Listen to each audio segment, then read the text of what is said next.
we got to get to Fantastic Four because that's what everybody's talking about. And I thought that it was, I didn't know that it was such a fucking early event. They started this thing at 7 Eastern. They had everybody get up early and wait for a big countdown that they were doing. And hold on. I love the meltdowns. Like some YouTubers were like, we're up, we're going to stream it live, you know? So they get their live stream going and then they get an 1 hour countdown. They get this. Yeah. Prepare to launch. Then it goes to the actors like talking about it. I don't know what Pedro Pascal was wearing, but hey, that's his fashion choice. This is a little bit of what you get all the time, right? To get you the feeling of, hey, you're about to launch off like the Fantastic Four in this kind of era that they're doing things. Fucking an hour-long countdown of this. And then they did eventually, like you said, get to this. Where did they get all those people from? Did they just like send out passes? Maybe. But like they're all wearing hats and stuff. There's Pascal. A shirt rode up there. Look at that. It looks like he's straight out of a fucking mismatched 60s outfit, I suppose. God, Vanessa Kirby looks hot. But after we got this, never mind this, an hour-long countdown. At 8 o'clock, they finally premiered it. And here it is, Jay. Let's watch this thing. Welcome to the Baxter Building. We make a point to do family dinner every week. Sunday at 7, on the dot, no matter what. We're all here. Okay. Herbie, how's that sauce coming? Yeah, I'll be the judge of that. Okay. Is this guy good or what? I want to add a couple cloves of garlic. Not because it's not delicious. I just want to add a little bit of zip. Okay? T-5. Before we went up the first time, you couldn't turn invisible. Ben wasn't a rock. The best pilot in the world right here. Yeah. Best looking, he means. And Johnny never caught fire. Ben has always been a rock. Johnny is Johnny. Hi. And I am right here. Whatever life throws at us, we'll face it together.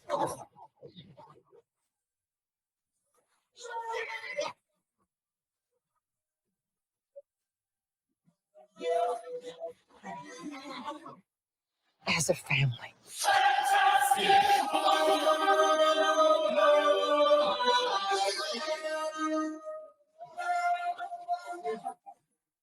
I did like the music, the Fantastic Four theme there.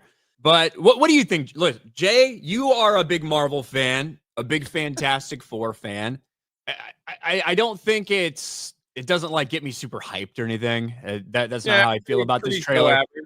One of the things I like about it is that in this kind of retro futuristic type of thing, it allows them to do the Fantastic Four almost as a period piece, which I think is probably where it should be because of some of the like the goofiness, I suppose, of the Fantastic Four and of the characters. I feel like being set in that type of thing, instead of trying to make it fucking modern, like we saw with the last Fantastic Four, from the suits to everything. I like the idea that they can almost do a period type of piece with it. That's one of the things I like about the trailer and potentially about the movie. But what are your thoughts as a big Fantastic Four fan? I think they were I think they were hoping that the Galactus shot would get people very excited to come and I guess want to be a part of this film. I believe the one actor, the older guy that we saw, the bald guy, that could be, I saw people online posting that that's probably Red Ghost. Yeah, so John Malkovich has been rumored to be Red Ghost in it for a while. Yeah. Yeah, so this is another guy that got his powers kind of doing the same thing that the Fantastic Four. No shots of the female Silver Surfer that's supposed to be in here. No shots of female Silver Surfer. Yeah. No shots of Reed Richards' powers at all so far. Now the car they were advertising at the cons that it could fly, so I'm pretty sure that'll fly in the film. And then they also have like Herbie the droid, They and Chat do, can the little correct me. robot. Yeah, Chat can correct me because I'm probably wrong, but I don't think Herbie was in the. I think it was in the cartoon, and Herbie was created to. I think the robot was created to sense a Galactus or Celestial that will come. Like I think that's what its main programming was in the cartoon, like way back when. But I probably wrong. But yeah, that was an interesting little touch. But before the stream started, I was like, I think what my feeling is that this planet's going to get destroyed. They're going to get sucked into a multiverse at the end, and then warn the whoever Avengers, whatever other new world they're at, that Galactus is coming, and everybody's got to team up together, even with Doctor Doom, to stop Galactus. Like that's, I think that's probably what's going to happen. There's going to be a ton of focus on Thing in terms of the effects, how it looks. The mouth in some of these sequences looks a little rough at points. In terms of like his design, I'm kind of cool with the design. I hope that is not the finished product in terms of visual effects when he's speaking. I did think it was an interesting choice to have like 30 seconds of the trailer dedicated to a little joke. I think you could have probably used that 30 seconds a little bit better. It's not an origin story, but certainly because it's the first time we're seeing these characters, you're going to have references to what happened to make them this way. But they already exist in this universe. I like the Ben Grimm scene we have of him remembering what he used to be, and now what he is now, a fucking ugly freak. Yeah, right? I was like seeing that for Ben Grimm for Thing. Well, they made that little comment, too, in the teaser where he's like, "I'm the best looking one," so kind of, I guess. Now he's upset that he's not the best looking one. Yeah, he's an ugly freak now. Literally called Thing. That's what you are now. I don't know. I'm not, I didn't love it by any means. It doesn't like get me hyped or anything. I think it's fine. Looks like a Netflix trailer. Watch this on Netflix. Look, I want to see a lot more. I want to see a lot more. I want to see a little bit more of Reed Richards. I want to see just a little bit more of any actual like combat. Like I just need to see a tease of that.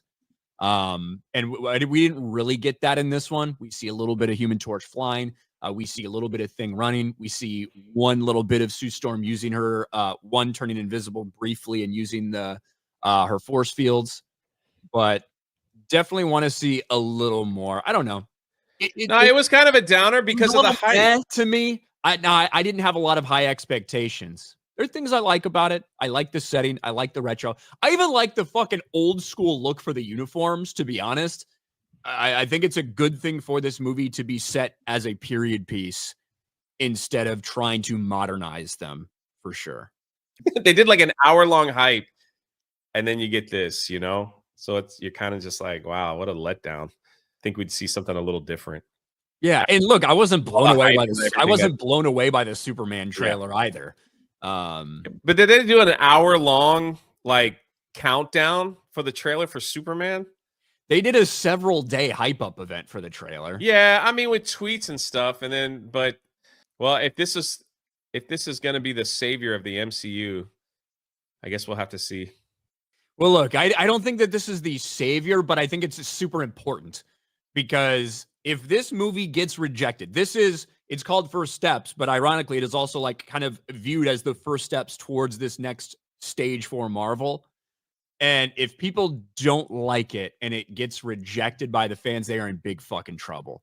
And I'm not saying it needs to be $1 billion movie necessarily, but it needs to do very well at the box office and it needs to be very well received by the fan base. That's what's on the line for this. 100%. Yeah, because Captain America ain't it. They released another clip of Captain America. It looks horrendous. Like I can't believe they released that to say like this is gonna get hype. This is gonna get more people to watch it. It's so that ain't it. So they have to get this one going. We need to see more of Pedro Pascal as well. Like we need to see more of Pedro Pascal as Reed Richards because we essentially got the little him and her talking about family dinner. He did a little voiceover in the first half talking about, you know, how everything had changed or whatever. And then we saw the one sequence of him right here. And it is kind of cool, the chalkboard that raises up, right? Like this right here.